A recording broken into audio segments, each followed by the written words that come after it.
Hi friends, അപ്പം ഞാൻ ഇന്ന് നിങ്ങളെ ഒരു ഇല പരിചയപ്പെടുത്താണ്. ഇതാണ് ചതുരമുല്ല. ചതുരമുല്ലയുടെ ഇലയാണിത്. ഇത് ഒടിച്ചാലും മടക്കിയാലൊക്കെ വീണ്ടും നോക്കുമ്പോൾ അതുപോലെ തന്നെ വരും. അപ്പോൾ പണ്ട് കാലങ്ങളിൽ ഇത് അസ്ഥിയുടെ പൊട്ടൽ, ഒടിവ് ഒക്കെ കാര്യം വേണ്ടിയിട്ട് നമ്മൾ ഉപയോഗിച്ചുകൊണ്ടിരുന്നതാണ്. അപ്പം അന്നെൻ്റെ കയ്യിൽ ചൂണ്ടുവിരലിലാണെങ്കിൽ ഒരു ചെറിയ പൊട്ടൽ പോലെ ഉണ്ട്. അപ്പം അതിന് വേണ്ടിയിട്ട് ഇന്ന് നമ്മൾ ഈ ചതുരമുല്ലയുടെ ഇല കൊണ്ടുവന്ന് അത് അരച്ച് കെട്ടി വെക്കുവാണ്. അപ്പോൾ നമ്മളൊരു കോട്ടൺ തുണി വെച്ചിട്ട് കെട്ടി വെക്കുന്നത്.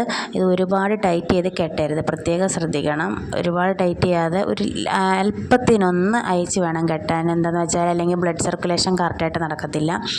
പിന്നെ കെട്ടി ഒരു 1-1.5 മണിക്കൂർ കഴിയുമ്പോഴത്തേക്ക് ഈ കെട്ടി വെച്ച ചതുരമുല്ലയുടെ നീര് എന്ത് ചെയ്യുമെന്ന് പറഞ്ഞാൽ പറ്റിപ്പോകും.